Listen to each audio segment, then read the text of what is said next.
We are live.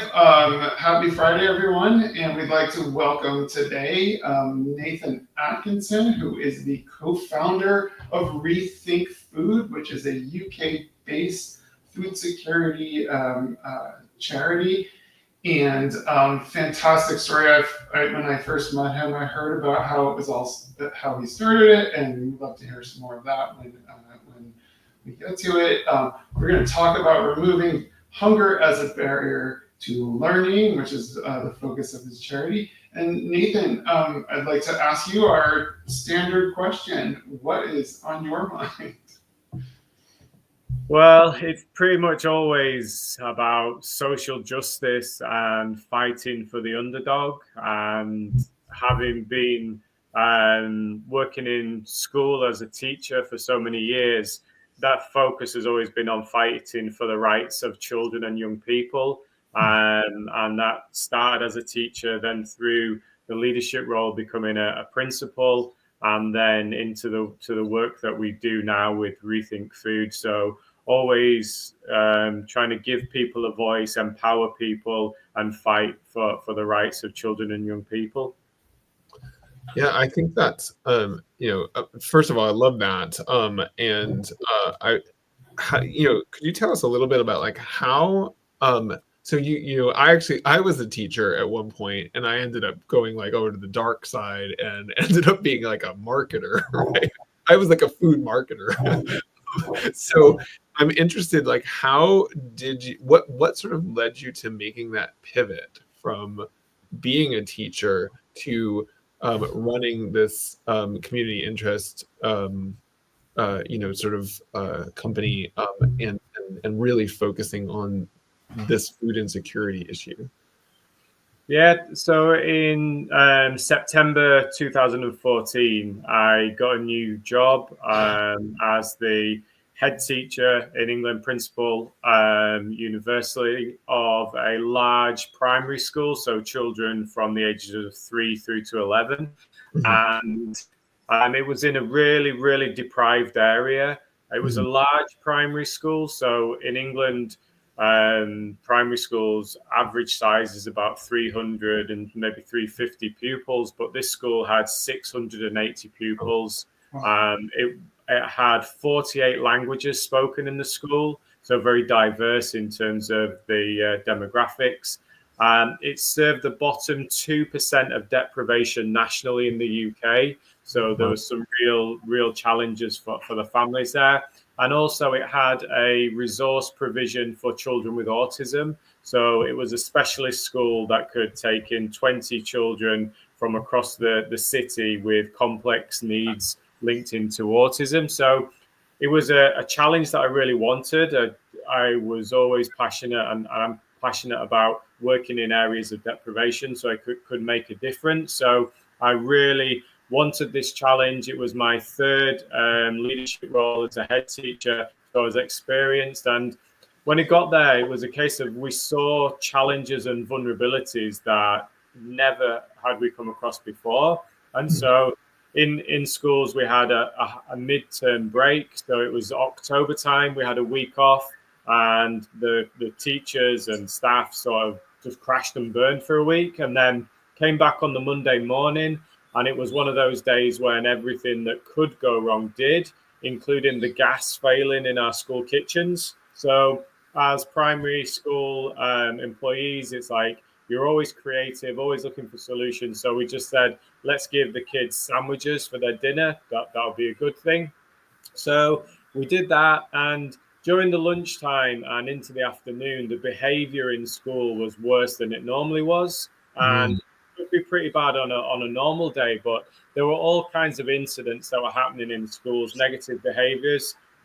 One of my beliefs is that all behavior is a form of communication. So rather than yelling at the kids and saying you're awful because you've done this, and this, I sat down with some of the children and said, I can't imagine what it must feel like to be so angry that you've done this, and this. And one of the older boys, about 10 years old, stood up and he said, I'll show you, which took me aback a little bit. And he pointed to his stomach. He said, it hurts here. He said, I've been off school for a week on holiday, and all I've been given at home is bread and crisps because we don't have food in the cupboards. And normally on the first day back, you give us a hot roast dinner, and today you gave us more sandwiches, and I'm hungry. Now, he didn't put it quite as politely as that, but that was his message, that he was hungry. So I went back to my office and I wrote the word hunger on my office wall and vowed at that point to remove hunger as a barrier to learning. So I did things in my school that weren't common practice. So I put a toaster for every classroom so that we could give a universal breakfast to every child in school. I built a cafe in my school that looks like a high street coffee shop. So in 2012, I'd been on an exchange visit to China, and I visited this school that had a coffee classroom. And the only way that I could describe it is opulence. It was the most incredible space. And when we talked to the translators, they explained that it was so that when they could teach coffee etiquette. So when their children traveled the world, they were confident in coffee. So I was like, that blew my mind, but inspired me to create something for the opposite end of the social spectrum. So we provided breakfast, we had a cafe, and then I realized that I couldn't spend my school budget on food for families because it was ring fenced for certain things, and food wasn't one of them. So I found out that supermarkets were throwing an awful lot of food away every day. So I connected with some of these supermarkets, and they let me go and pick food up from them on a twice, 3 times a week. And I ended up with so much food that I bought a market stall, which I would put at the school gates, so that when the families came in on a daily basis, they could take the food. Now, previously, I would stand at the gate at the beginning of the day, at the end of the day, to welcome people in, and I'd either get shouted at or ignored.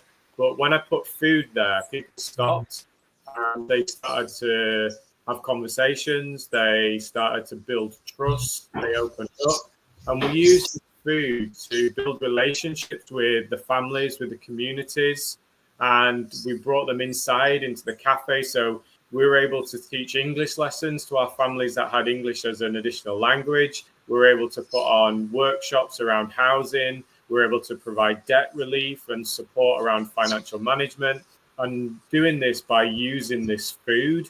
And it was food that the system had deemed unfit for purpose. So in addition to that, I decided to keep my school open 52 weeks a year so that we could keep those families super close to us right the way throughout challenging times in holidays. So that was going really well for me. And I realized that other schools were facing similar battles. So started to reach out and talk to other schools. And I met an amazing teacher in another school called Kevin Mackay. And one night after school, we sat down and just chatted. And I shared these ideas that I had for a wider impact. And we both decided to leave our jobs as in education, and we set up the not-for-profit organization in 2018. And that was sort of the start of it, and the journey has gone on from that point. So one pretty amazing journey, Nate. And I have a question. You come from the UK, which is a high standard of living country, right? And you are describing a situation where not only families, but children are deprived of food, right? Where do you think it breaks down that in a society with a high standard of living, this phenomena occurs? I can tell you from 11 years of experience in dealing with this now that there is not one answer. It is hugely complicated and complex. And there are the Facebook and the social media answers that say it's lazy parents, they're making these choices to buy cigarettes, to buy alcohol, to have tattoos, to do this, and this. But that's not the case. That's easy to blame, but actually there's a whole host of complicated and difficult reasons behind it. One of the situations is that we assume that all families have access to a kitchen. That's not the case. The standard of housing quite often will limit the cooking facilities that a family might have. So people who have been moved around from place to place for whatever reason, they might not even have a kitchen. So all they might have is a kettle or a microwave. So being able to provide certain foods. Really interestingly, when we spoke to the young people about this, they would say that they didn't have electricity because they're on a meter, which is a higher tariff, because the poverty tends to come with these financial limitations. So they would say, you'd say, well, surely you can give a child a slice of toast or a bowl of cereals. But their answer was, well, there's no electricity on the meter, so you can't make toast and you can't keep your milk cold. So there straight away are some barriers that people are facing. Even working families, people with two working parents, the chaotic environment that sometimes people live in when you're rushing out the door in a morning, that sometimes feeding the child can get forgotten for a genuine, not because somebody is consciously not giving the child food, but because of chaos and busyness and planning. So there are so many different reasons that this is happening. But I guess that even more worrying for us is the impact of this. So we want to address the cause. We want to empower people and educate families. But the impact that this is having, like you say, in an established, perceived, economically well-off country, that the impact of poverty and poor nutrition that is having.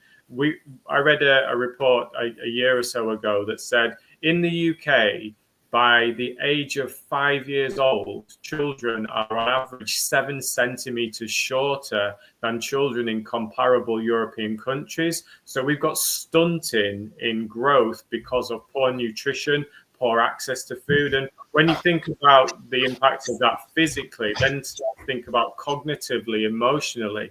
These are our workforce of the future, the leaders of the future, and they're stunted in their growth. And in 2025, that should be completely and utterly unacceptable. And when we think about stunting, traditionally we've thought about developing countries, but actually these things and these challenges, and stunting's half the battle. Then you get into the battle of obesity and obesity-related illnesses and the cost that is having on the NHS. So it's a very complex, and so there's a report just out last week about obesity being highly prevalent in areas of high deprivation, and that's down to the food that's available in certain areas. So we talk about food deserts.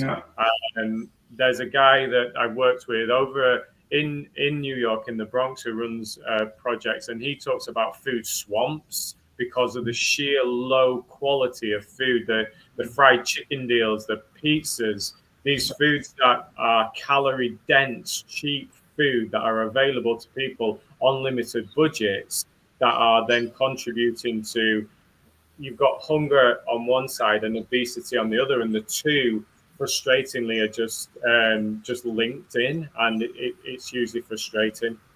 So I'm imagining there's been challenges as you've grown and as you've tried to reach into a broader range of communities, etc. Can you talk a bit about what it's been like to take this, this charity from inception to where it is now? What are some of the challenges that you've come across?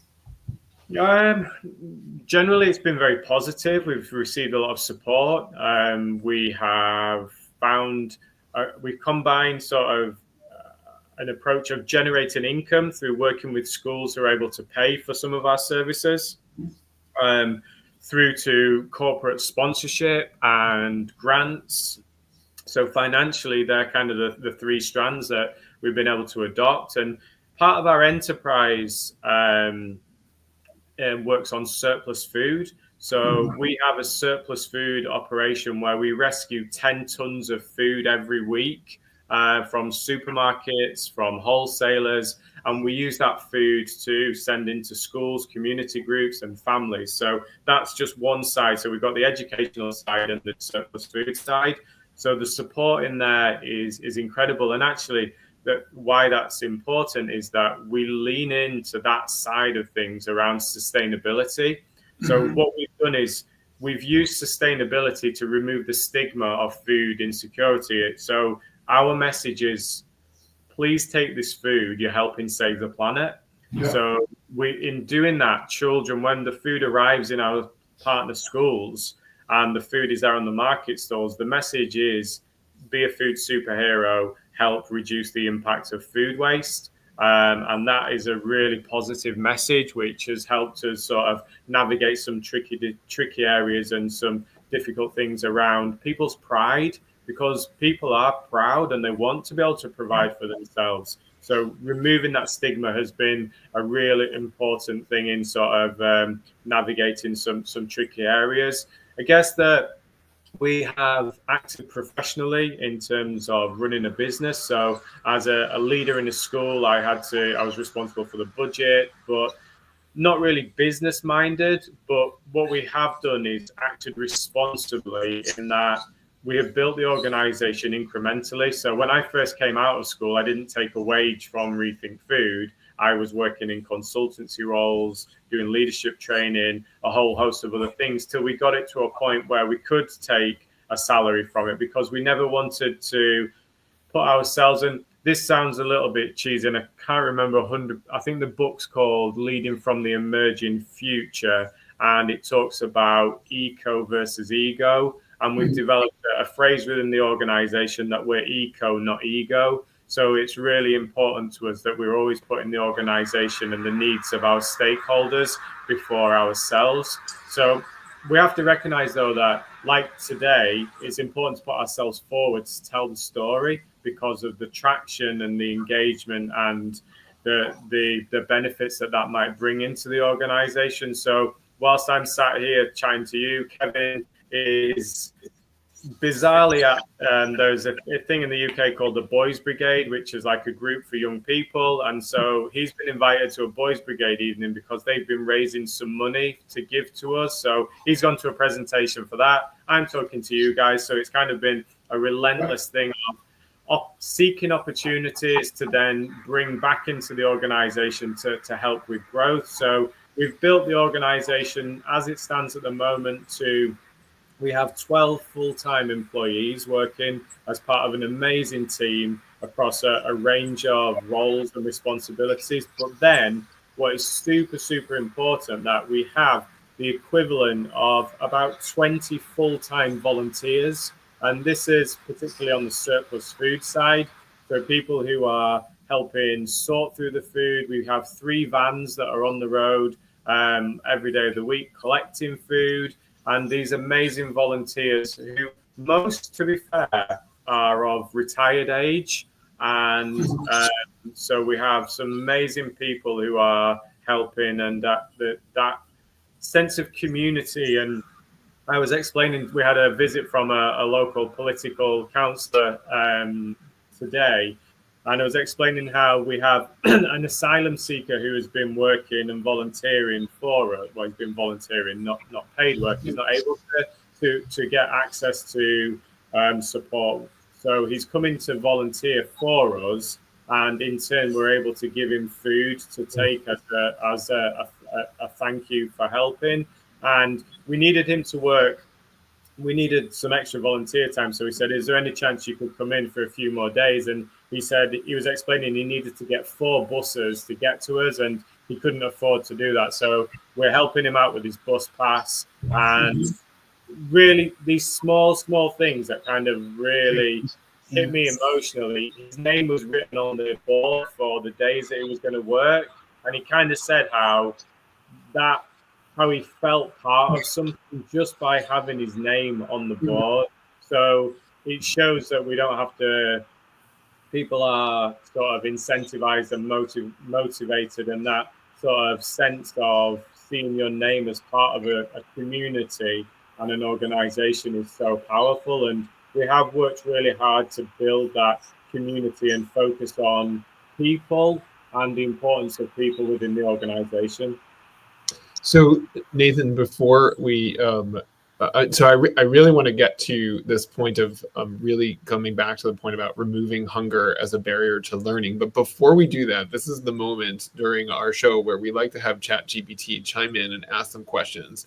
So we'll come back to that point in a second. But I always like to ask the question, would you like absurd first or thought-provoking first? Yeah, let's go absurd. All right. Awesome. So absurd, and I just disclaimer, ChatGPT comes up with these. I do not. Right? It says if you could turn one British food into a motivational speaker for students, what would it be and what would it say? Goodness. You don't have to answer these, by the way. But if you A motivational speaker. What Yeah, I'm is the thinking first? like What's if the we were first? asked the same question about the American food, try that. Oh yeah. What would that motivate us, right? I don't know. We're putting Nate on the spot. My first thing is about understanding the differences between the names of some foods, because I know that there's some cultural crossover in certain foods. So that I'm trying to buy myself a little bit of time. I think You can move on, by the way.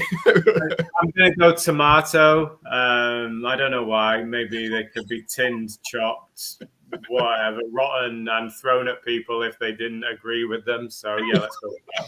It has multi-purposes. Okay. All right. So the second question was, I don't know, this one might be equally bad, but this is my thought-provoking question. It says, if Rethink Food were a superhero, what would its superpower be, and what would its snack of choice be? I think adaptability would be its superpower. We've had to pivot from time to time in terms of things like the pandemic, the cost of living crisis. Those things have meant that we've had to pivot how we work with schools and how we engage with them. So definitely adaptability. And what was the last part? It's snack of choice. What is it? Favorite snack? What would the superhero's favorite snack be? No, let's just go tomato, bring it back in. If it can motivate, then it can energize at the same time. It's like a weapon and a motivational tool. I love it. Well, so you never know what ChatGPT is going to come up with.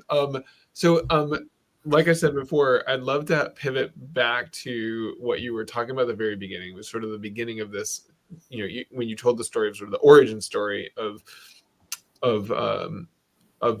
your work, is this idea of removing hunger as a barrier to learning. And so I'd love to hear a little bit more about, sort of where has that evolved to over time as you have evolved the work you do? Yeah, well, we've explored sort of the political lobbying side of what we could do and what our opportunities were, but we really focused on physically just doing. Now, I have attended all party parliamentary groups, and I've had the chance to speak at some of those events, and we're really there are some amazing people working on food poverty in this sense, and particularly for young people. So we're not taking any credit for what has happened, but other than being a voice and a relentless voice. So the new government that came in last year in England as part of their manifesto, they said that they would provide a universal free breakfast for every child. And so in April, so just last month, they started a pilot of that. So 750 schools in the UK are currently receiving a funded universal breakfast offer that's paid for by the government. So that is that's amazing progress. Now, there's also, and this was introduced quite a few years ago now by the last government, a program that funds children to have food during the holidays. So it's called HAF. So Holiday Activity Fund. So children get meals provided for them during the holidays. So 2 centrally funded initiatives, which are hugely positive. So we'll see where the breakfast one goes. It's in its test and learn phase, I think they're describing it at the moment, but that's fantastic. Now, they're good things. Let me tell you a bad thing. So I started this food aid and food bank in my school in 2014. A paper was produced last year by a University of Bristol that highlighted that there are now 4,000 schools in England providing food banks and food aid to families. So that number has risen incredibly and frighteningly. And it actually makes schools the biggest food bank provider in the country, above formalized organization like Trussell and the Food Aid Network. So there are 4,000 people like me that have seen this problem and wanting to do something about it. And the work that these people are doing is often unfunded. We've got reports of teachers and support staff bringing food from their own cupboards at home to share with families. You've got similarly people going to supermarkets and taking that surplus back into school. And that's really motivated us in another pivot, really, to look at a new program.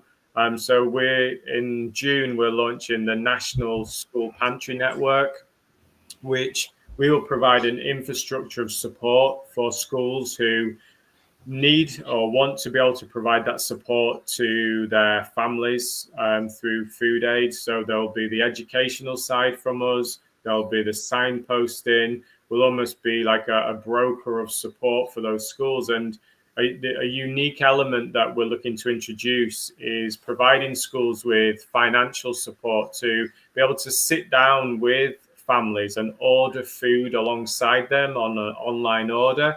So they would sit down and have a certain amount of money and be able to buy this food with their family, so they can take. So food banks and food parcels do not take into account cultural preference. They don't take into account dietary requirements. Literally, you're given a food handout. But what we want to do in this is provide consistency of support, to be able to provide choice and recognize the value of the human who's making that choice, alongside an agent in the form of a teacher, a support member of staff, a social worker who can guide around healthy choices. So I don't know if this is true, but my understanding, and I heard it on a podcast, so it probably isn't, but in America, I understand that families have like a card for food aid, that they can scan their card and they can get food. And it was reported that $1 billion of government funding goes straight into the fizzy drinks companies, because families can buy fizzy drinks using, and that is just absolutely catastrophic and so frustrating that $1 billion of your public money goes straight in to these fizzy drinks companies. So what we're looking to do in this pantry network is to ring fence the kind of foods that are available. So we're focusing, and we'll be training the schools and the people in the schools to guide people to those healthy choices. And we're using corporate funding and support to be able to make this possible. So we have corporate partners who have funded the pilot for this. So we have amazing relationships with not necessarily food industry, but people in property. There's an amazing business called Savills, who have been a working partner with us since 2019. We have an ongoing relationship with them. We have other partnerships, and we're looking to raise funds to be able to put this financial support into schools to help bridge that gap when children are not in school, when they're not getting the universal breakfast, when they're not during the holiday programs. This is something that is an outreach piece of work for the school. So I have a question, Nate, about community building. You said that you started about 10 years ago, and therefore the first kids who you helped out are now young adults. How do you see the evolution of a community, and are these young adults willing to be involved and help out? And how is your name growing in the community? So that's kind of like I'd like to hear. Yeah, so two examples. A boy he was in my class when he was 8 years old. He has been volunteering. He's now 26. So he is now volunteering at our warehouse. So he helps out there. And then a girl who was in my class when she was 5 years old, we employed her about 4 years ago. So through some funding and a graduate program. So she joined us as part of our team. And then we're able to support her make progress with. In fact, she's in Nepal at the moment doing a funded study on food security. So she's visiting Nepal and Rome to do comparable studies. So they're two kind of really nice romantic kind of great stories of relationships with those former pupils. And that's fantastic. In terms of the name, it's a relentless kind of mission to share what we do, to raise awareness. So we have an amazing team, and Sinead, who lined up this meeting, has been a great addition to our team in terms of being able to amplify what we do through social media, through press, through opportunities. So we're constantly doing that, and that goes back to that eco, not ego. So what Kevin and myself really were passionate about in the beginning was to create a brand that was not dependent on me or him, and it's something that could have a legacy, so that if we ever step away from this, then the work and the positive impact. And we're in the process. So we're a community interest company at the moment, so a CIC in the UK, which is a not-for-profit, but we're in the process of applying for charitable status to create a Rethink Food Foundation, which will mean that is run by a board of trustees. So that kind of is more future-proofing the long term and the legacy and the work that we've put in so far. So I want to ask a question.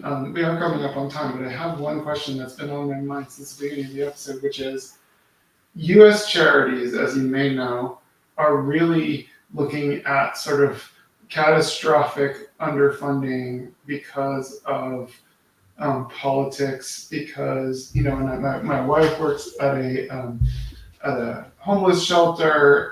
There's other organizations that I know of that are struggling to think about how are they going to move forward. And I know that the U.S. politics aren't affecting your charity, but I just wonder, do you have any thoughts as to how those charities could weather the storm of, potentially a long-term shift in funding, if not, but at least a short-term shift in this funding? Yeah, and just before I answer that, it's that kind of that ripple in the pond, because those waves have started to reach the other side of the pond. And in a conversation the other day, somebody had said that an inclusive decision that they had made around something had been challenged because America weren't doing that. So are we going to stop doing it as well now? So that's really interesting and alarming at the same time. I think that I know that I've read about people's sort of ESG or CSR strategies pivoting aligned with the changes in government, but I think that a country will never be 100% one politically way-minded. So I'm confident that there will be people still doing kind of great stuff and supporting the infrastructure of those charitable organizations. I think it's about being resilient and looking at that, not relying totally on income as a form of grant or giving, looking at trying to find a trading arm for your charity or a form of enterprise.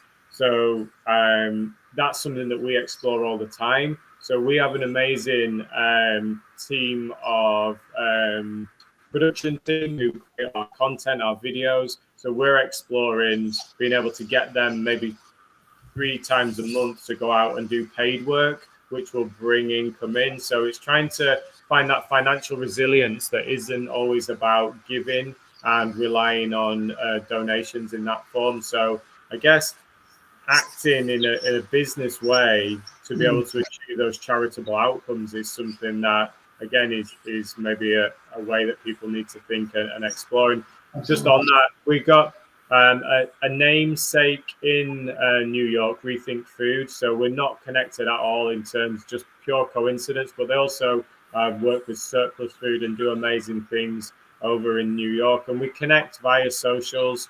So I guess a nod to the work that they're doing over there at the moment. And for anybody who's in the areas, I'd highly recommend looking them up because they're doing some amazing work and they've got a great presence online. Instagram's a good one that we keep up to date with the work that they're doing. Great. Well, Nathan, this has been a fantastic conversation, very inspiring and great story to hear how you started and amazing work that you're doing. Before we go, as I mentioned in the beginning, we like to go around and have everybody say one thing that they want to leave our audience with. I always make the guest go first. Sorry, it's just it's a mean-spirited thing, I guess. You don't have any time to think, but what is one thing you'd like to leave our audience? Just to have the confidence to talk about hunger, and whether that is on a personal level, if you're finding it difficult to access food, to be able to have that conversation, because sharing food goes back forever, and the amazing things can happen when you share food, those conversations, those connections. So if you are going without, don't be afraid to talk and have those conversations, because you never know where that journey might take you. Love that message, and thank you. This is, as Eric said, has been very inspiring conversation. Before I give my one thing, Nathan, what is the best place for people to connect with you, reach you, or reach out to Rethink Food? Via our website is rethinkfood.co.uk. Across all socials, we're Rethink Food UK. Just the importance of the UK to differentiate us from the New York guys. So Rethink Food UK. Awesome. Well, I'm going to sort of pick up on something that we touched on in a couple of different ways, and I'm sure we could have had a much longer conversation about. But I think that it's so important to hear stories like yours about people doing stuff, especially I think right now at this moment where there's this sort of pulling back of for a societal pulling back, at least from a government perspective in the US, certainly, of people feeling like we need to take care of each other. And I think as human beings, we don't agree with that, right? And so it's amazing to see the things that you are doing, and I hope I hope we will see as governments and as other entities pull back on these things, that people will step up. So that's my takeaway, and I will pass to Elena. I would second that and build on it and applaud your creativity in making a commercial end of it. In essence, you are helping the supermarkets to eliminate food waste and environmental angle, because you are helping not to put this waste in the ground, right? And not only that, there is a societal and humanitarian angle. So definitely applaud the creativity. And I think that even in the most difficult times when conventional routes are drying, at least at this point, our listeners and your listeners and those who are interested could definitely learn from your creativity and say, well, you know what, there is always an answer. Maybe it's not a perfect answer, but the answer always exists. So kudos to you. And my one thing actually is going to be two things. The first thing is I really appreciated the story that you told about changing focusing on the dignity of these kids and these families, that you can change the message so that it doesn't feel like they have to admit something that makes them feel bad about themselves, but rather something that makes them feel good about themselves, that they're saving the planet while hopefully getting better nutrition. The other thing I wanted to bring up is, and I think is similar to what Len was talking about, this with the commercial side, but this concept that you just brought up towards the end of thinking in a business-minded way about your charity, so that there are multiple ways that you're bringing in funding, so that you're not entirely dependent on one source, that you're resilient and adaptable to the sometimes unfortunate political landscape. So, Nathan, this was a fantastic conversation. Thank you so much for joining us again late at night in the UK, and we're very happy to have met you, and have a great rest of your evening. Thank you for inviting me on. Thank you.